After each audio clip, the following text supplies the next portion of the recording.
Olá, bem-vindo ao Semana em Foco. Você vai ficar sabendo os principais fatos que aconteceram no Brasil, no mundo, aqui nos Estados Unidos e no esporte, principalmente no futebol, que é o esporte preferido e predileto de 10 entre 10 brasileiros. Eleição. Quem é o favorito para a eleição presidencial que acontece em primeiro turno no domingo 5 de outubro?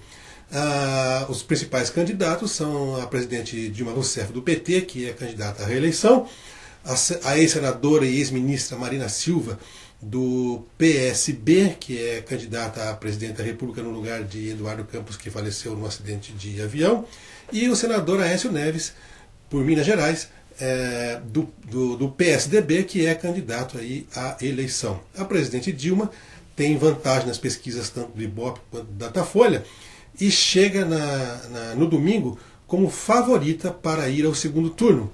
Aécio e Marina estavam empatados tecnicamente, e essa é uma decisão que será decidida aí, como dizem os apreciadores do Turf, no Photoshop, ou seja, cabeça a cabeça estão disputando e vai ser muito apertado a decisão para que um deles vá ao segundo turno, com Dilma, que já tem o lugar garantido no segundo turno, a menos que aconteça uma surpresa de última hora e ela conquista aí a maioria dos votos válidos e se eleja no primeiro turno, que eu particularmente acho difícil, e os institutos de pesquisa também não apontam essa possibilidade. De qualquer modo, no domingo à noite já vamos ficar sabendo o que vai acontecer.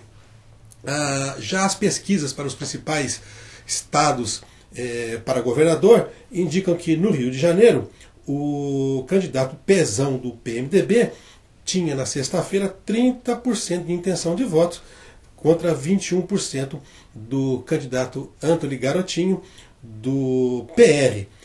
Numa simulação de segundo turno, o Pezão bateria o Garotinho por 33% dos votos, aliás, por 50% dos votos contra 33%. Em São Paulo, onde o candidato à reeleição é o governador Geraldo Alckmin do PSDB, ele tinha na sexta-feira 50% das intenções de voto contra 22% do Paulo Scaff do PMDB e deve ser eleito em primeiro turno. Caso isso não aconteça, no segundo turno ele teria 56% dos votos válidos contra 31% do Paulo Scaff, que é presidente da Fiesp e candidato pelo PMDB. Já em Minas Gerais, um dos estados mais importantes, com um grande colégio eleitoral, o Fernando Pimentel, que é amigo de infância da presidente Dilma e é do PT, ele tinha na sexta-feira 45% das intenções de voto contra Pimenta da Veiga, que foi ministro das Comunicações no governo Sarney e é do PSDB, que tinha 27%, e o Fernando Pimentel deve levar aí no primeiro turno. Já no Paraná, um outro estado muito importante que é governado pelo PSDB e que tem uma candidata do PT, que é a ex-ministra Gleisi Hoffmann, o governador Beto Richa, que é do PSDB, tinha na sexta-feira 49% das intenções de votos contra 27% do ex-governador e atual senador pelo PMDB, Roberto Requião. Já a Gleisi Hoffmann tinha 11% na sexta-feira. Caso haja um segundo turno no Paraná, o Beto Richa teria 54% dos votos válidos contra 35% do Roberto Requião, e a senadora ex-ministra Gleisi Hoffmann não vai para o segundo turno, a menos que aconteça uma surpresa de última hora. E finalmente, dos grandes estados brasileiros, não em detrimento de outros, o Rio Grande do Sul, onde o governo é do PT, o governador é Tarso Genro e é candidato à reeleição contra a senadora Ana Amélia Lemos do PP. Ou seja, uma eleição das mais disputadas, se não a mais disputada da história política e republicana do Brasil. E por falar em republicano, o ex-presidente Fernando Henrique Cardoso essa semana resolveu puxar a faca e esculhambar o Lula e o PT.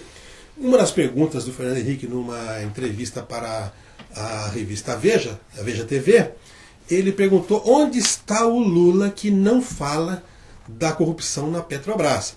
Logicamente, para não passar recibo, o Lula fez de conta que não era com ele, fez-se de morto e, como sempre, disse que não sabia de nada e não retrucou e nem respondeu o Fernando Henrique Cardoso.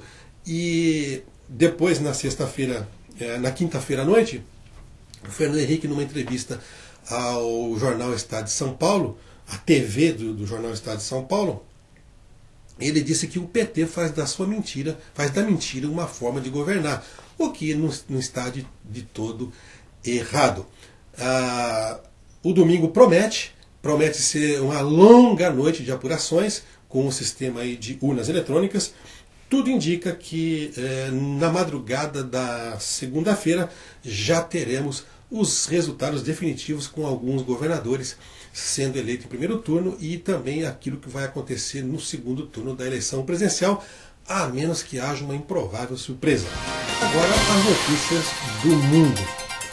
Nesta semana, a Bélgica resolveu reagir e iniciou o seu maior julgamento de extremistas islâmicos.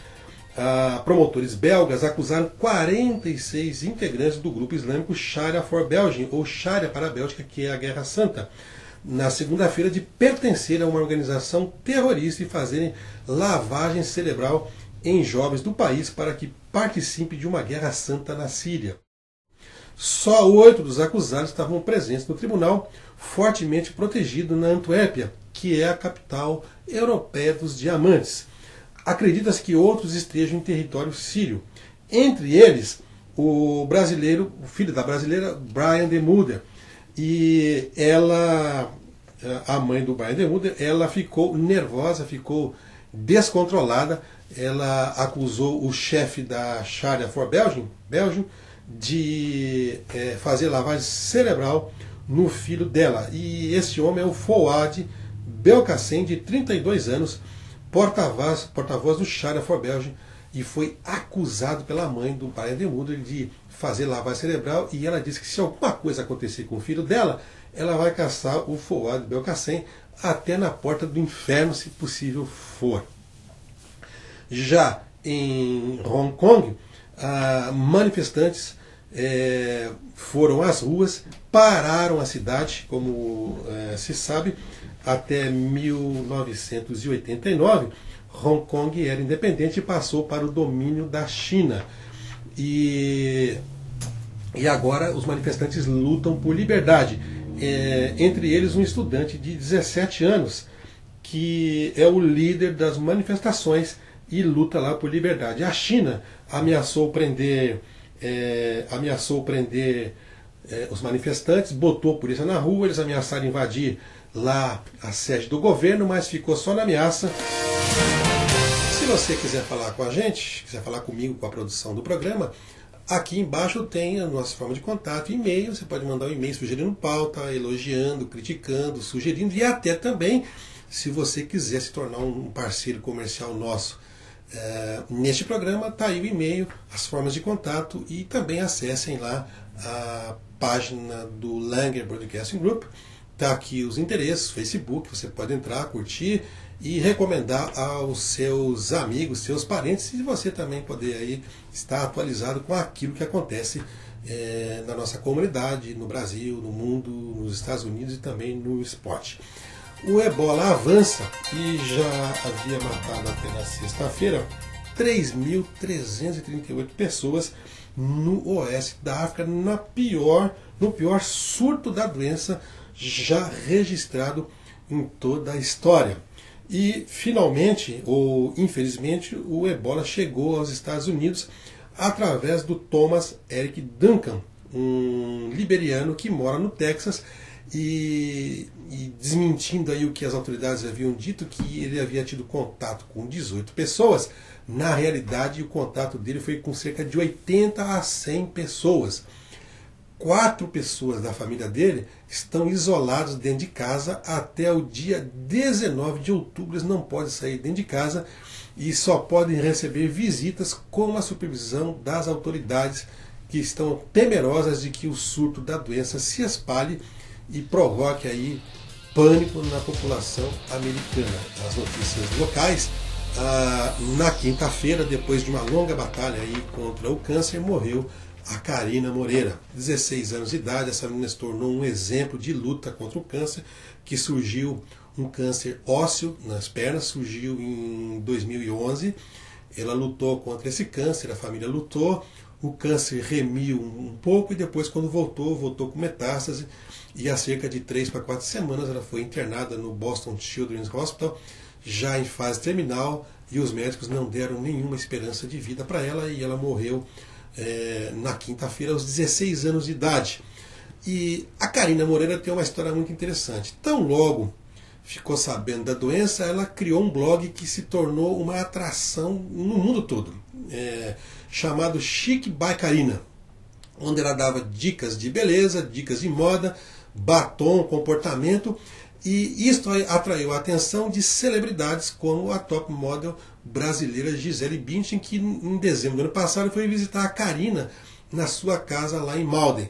A Karina parte, ela esteve em março desse ano num evento promovido pela Rádio 650M, o Heroínas, foi a homenageada da noite, deu lá o seu testemunho, muito simpático, muito acessível, tirou fotos com todo mundo e atendeu todo mundo, sempre sorridente. Quando fez aniversário, uma limusine levou ela para um restaurante em Boston com as amigas, e a notícia da batalha dela contra o câncer foi publicada inclusive no Boston Globe, que na sexta-feira publicou a notícia da morte dela e abriu lá um espaço para condolências, e as pessoas ficaram chocadas com isso, comovidas, a comunidade brasileira ficou comovida, e nós apresentamos para a família as nossas condolências. Agora vamos falar de esporte, que é assunto predileto meu. Eu gosto muito de futebol, gosto muito também de Fórmula 1, gosto muito de futebol, e é o esporte predileto de 10 entre 10 brasileiros. Nessa semana teve as quartas de final da Copa do Brasil. O Botafogo, em crise, na sexta-feira dispensou 4 jogadores, rescindiu o contrato de 4 jogadores, perdeu para o Santos no Maracanã por 3-2. O Cruzeiro, com um time misto, bateu o ABC de Natal por 1-0 no Mineirão. O América do Rio Grande do Norte perdeu para o Flamengo lá na Arena das Dunas por 1-0. E o Corinthians ganhou do Atlético Mineiro por 2-0 na Arena Corinthians. Os jogos de volta acontecem na quarta-feira, dia 15, e na quinta-feira, dia 16, com mandos invertidos, e quem vencer aí os jogos farão aí 2 semifinais e depois a grande final lá no dia 12 de novembro, a primeira partida, e no dia 25 de novembro, a segunda partida, quase simultâneo com o final, aí, a rodada final do Campeonato Brasileiro. E já o Brasileirão pega fogo. O Corinthians, aliás, o Cruzeiro tem um jogo de risco no sábado. Toda a rodada, 9 jogos da rodada serão no sábado. Na quinta-feira, o Palmeiras finalmente ganhou da Chapecoense por 4-2 de virada no Pacaembu, saiu da zona de rebaixamento. O Cruzeiro é o líder com 53 pontos ganhos, seguido do Internacional, 47 pontos ganhos. Em terceiro, o São Paulo, e em quarto, o Atlético Mineiro, com 43 pontos ganhos. Na zona de rebaixamento, o Botafogo tem 26 pontos, em 18º, o Vitória, em 19º, o Criciúma tem 24 pontos ganhos, e o Coritiba é o lanterna com 23 pontos ganhos.